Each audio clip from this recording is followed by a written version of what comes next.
Hello and welcome, मैं हूं पराग छापेकर और इस समय मेरे साथ है एक कमाल के अभिनेता कुमुद मिश्रा। बहुत बहुत स्वागत है आपका। सबसे पहले बताइए कि कुमुद मिश्रा का परफॉर्मेंस आपको कैसा लगा थप्पड़ में? अब बड़ा मुश्किल है। आप जब अपना काम देखने जाते हैं तो आपको कमियां ही दिख रही होती हैं। मतलब मुझे नहीं पता, मैं देखने गया था। मतलब फिल्म अद्भुत है, बहुत अच्छी फिल्म है। मेरा काम ठीक है, बुरा नहीं है।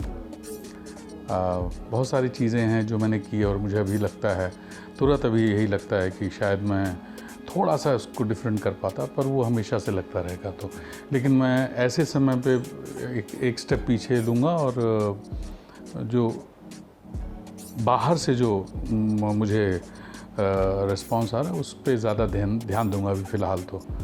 क्योंकि मैं अगर अपने बारे में सोचूं, बहुत ही क्रिटिकल हूँ, तो वो थोड़ा मुश्किल हो जाता जिसको कहते हैं कि ऑब्जेक्टिवली देख पाना।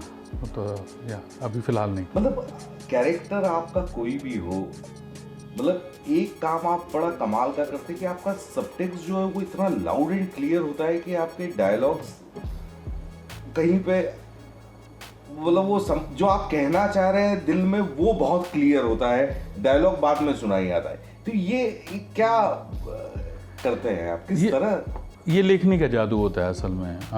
अगर लेखनी रिच है तो वो आपको वहीं से सारा मटेरियल मिलता है। अगर लेखनी फ्लैट है तो आप अगर उसमें बहुत ज़्यादा अर्थ देने की कोशिश करेंगे तो वो भी झूठा लगेगा। जो टेक्स्ट है, जो आपको लिखा हुआ टेक्स्ट है, जो शब्द हैं, वो अगर अद्भुत हैं तो फिर अभिनेता का काम उतना ही आसान हो जाता है। फिर अभिनेता सिर्फ बिगाड़ने की कोशिश कर सकता है उसको।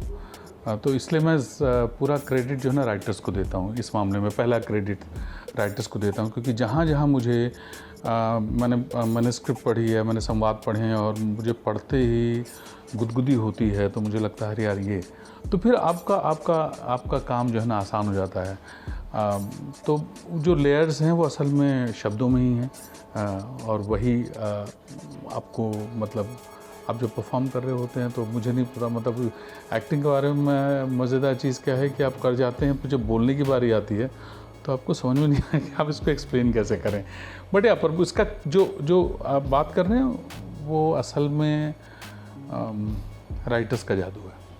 मतलब ये मुझे याद है कि मैं जब शहर में आया था और तब शक्कर के दाने का शोज बहुत चल रहे थे और लगातार उस पर तारीफों पे तारीफ आ रही थी, और ऐसा स्विफ्ट डिसॉल्व हुआ कि कुमुद मिश्रा फिल्म के भी उतने ही बड़े नाम हैं। तो ये जो पूरी यात्रा, इसको कैसे डिफाइन करेंगे आप? अब पता नहीं, मुझे असल में हमेशा से थिएटर जिसको कहता है पहला प्रेम रहा है, अभी भी है। और मैं बहुत एम्बिशियस नहीं था, तो मुंबई शहर में रहने के बावजूद मैं बहुत सिनेमा के लिए मैं कोई संघर्ष नहीं कर पा रहा था, क्योंकि मेरी इच्छा ही नहीं होती थी। मुझे नाटक करने के लिए नींद से उठा दो मैं आकर के, और बहुत सारे ख़राब नाटक किए हैं मैंने, सिर्फ इसलिए क्योंकि वो नाटक हैं। और शायद संभवतः मैंने कुछ एक अच्छा सिनेमा भी छोड़ा होगा क्योंकि वो सिनेमा है, तो वो आप उसको मूर्खता कह सकते हैं। दोनों तरफ से ये है।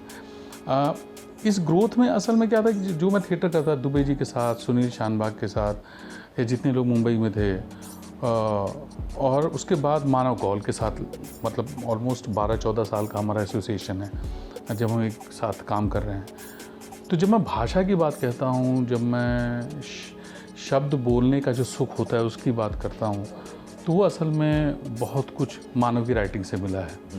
और वो एक दौर है जिसमें मैं इवॉल्व हुआ। एक दौर है दुबे जी का, जहाँ पे मैंने अपने अंदर के, जिसको कहते हैं कि एक सीरियस अभिनेता को झाड़ दिया है, जहाँ आप हमेशा से ये समझते हैं कि आपके ऊपर दुनिया का बोझ होता है, तो आप हमेशा जिसको कहते हैं ना कि आपको लगता है कि दुनिया में कुछ अच्छा नहीं हो रहा, वो एक एज होती है और आप क्रांतिकारी होते हैं।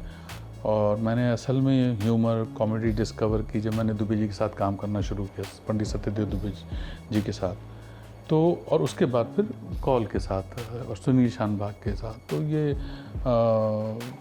और भी बहुत सारे लोग हैं जिनके साथ मैंने काम किया है। अभिषेक मजूमदार के साथ अभी रिसेंटली काम कर रहा हूँ, लगातार उनके साथ 2 नाटक किए हैं।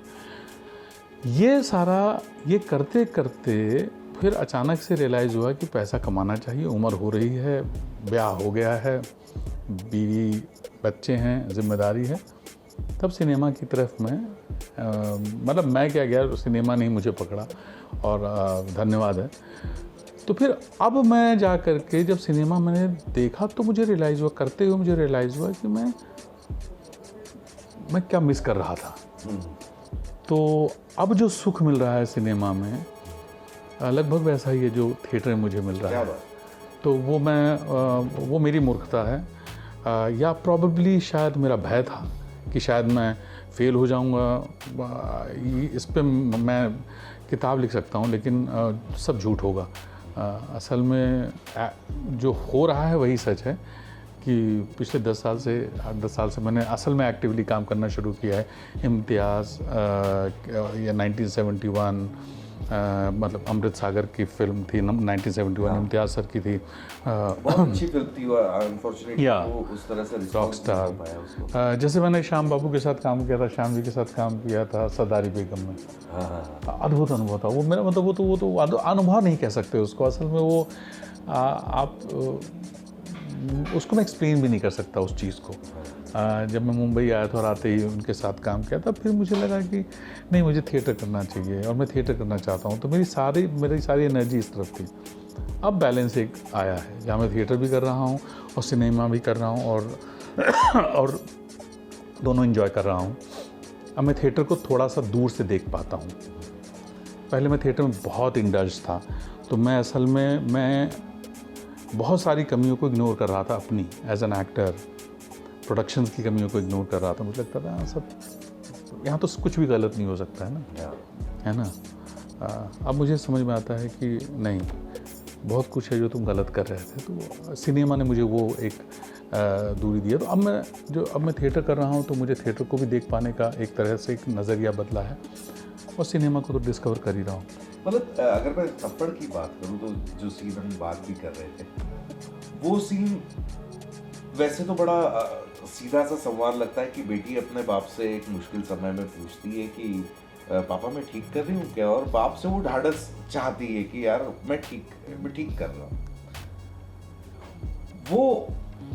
वो जो प्रोसेस था, मैं वो जानना चाह रहा हूँ कि वो सीन बनाया कैसे आपने, क्योंकि वो सीधा सा फ्लैट डायलॉग भी हो सकता है, हाँ बेटी बिल्कुल ठीक है, तुम जो कह रही हो ठीक है, तुम जो सोच रही हो ठीक है, बट उसमें उस बाप की दुविधा भी नजर आती है कि वो अपनी बेटी को सही बोले या नहीं बोले, और वो बड़ा परफॉर्मेंस वाइज बड़ा मुश्किल सीन है मुझे लगता है। हर सीन इसका असल में मुश्किल है, और ये मेरी लाइफ का असल में सबसे मुश्किल पार्ट है, मैं इसको कहता हूँ। लोग कहेंगे कि नहीं इससे मुश्किल काम किए हैं, लेकिन ये मुश्किल इसलिए है क्योंकि एक अच्छा बाप और कंसर्न बाप, ये हमारे सिनेमा में सालों से हो रहा है, हम देख ही रहे हैं।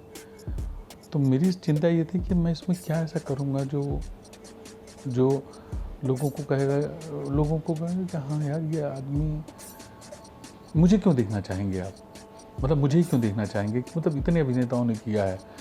और ये लालच कभी नहीं हो सकता अभिनेता की कि मुझे ही क्यों देखना चाहेंगे।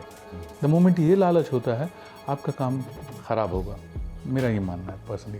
मुझे लगता है कि ये चिंता नहीं हो सकती है। लेकिन एज एन एक्टर ये ज़रूर है कि इसका सुर क्या होगा, क्या सुर होगा। और ये जब आपको पहली बार स्क्रिप्ट मिलती है, और ऐसी स्क्रिप्ट मिलती है जहाँ पे आपको लगता है कि कैसे करूँगा मैं ये, तो वो चिंता जो है ना लगातार महीनों चलती रहती है जब तक शूट शुरू नहीं होता है। और कई बार आप सेट पे जाते हैं और आप पहला संवाद बोलते हैं और आप अपने को एक्टर को सुनते हैं, क्योंकि उसके पहले तक आपका सुर तय नहीं होता। जैसे ही रत्ना जी ने एक संवाद बोला और आपने बोला, आपको करेक्ट ये सुर मिल गया। आई डोंट नो, मतलब वो सीन मतलब ऐसे हैं सीन्स, कैसे एक्सप्लेन करूं उस चीज़ को, आई डोंट नो, मतलब हाँ मतलब हो गया है। आपके पर्सनल एक्सपीरियंसेस होते हैं। मेरे फादर थे, बहुत कुछ आपको, अब मैं सोर्सेज नहीं बताना चाहूँगा, लेकिन बहुत सारे आपके अपने अपने सोर्स होते हैं। मैं बाप हूँ तो मेरा अपना बेटे के साथ संवाद है, तो आपका ये जो भी बताऊँगा असल में ना वो हल्का कर देगा। हाँ, तो मुझे लगता है कि ये अनुभव है। हाँ, मतलब मिस्ट्री नहीं बनी रहने देने, मैं उसमें विश्वास भी करता हूँ, लेकिन मुझे समझ में नहीं आता है कि उसको एक्सप्लेन कैसे किया जाए, जबकि उसको एक्सप्लेन करना आना चाहिए, क्योंकि ये किसी के लिए और मेरे लिए भी इम्पॉर्टेंट है कि इसकी आप इसकी परत आप खोल पाएँ और लोगों को बता पाएँ, स्पेशली अभिनेताओं के लिए, मेरे अपने लिए, जिससे कि मेरा काम आसान हो जाए आगे। जी चलिए, मतलब is always delight to see you as an actor on screen. बात करके वाकई बहुत मज़ा आता, हम लोग और घंटों बात कर सकते हैं इस मुद्दे पर, लेकिन बहुत बहुत शुक्रिया और thank you very much for coming. Thank you so much, thank you.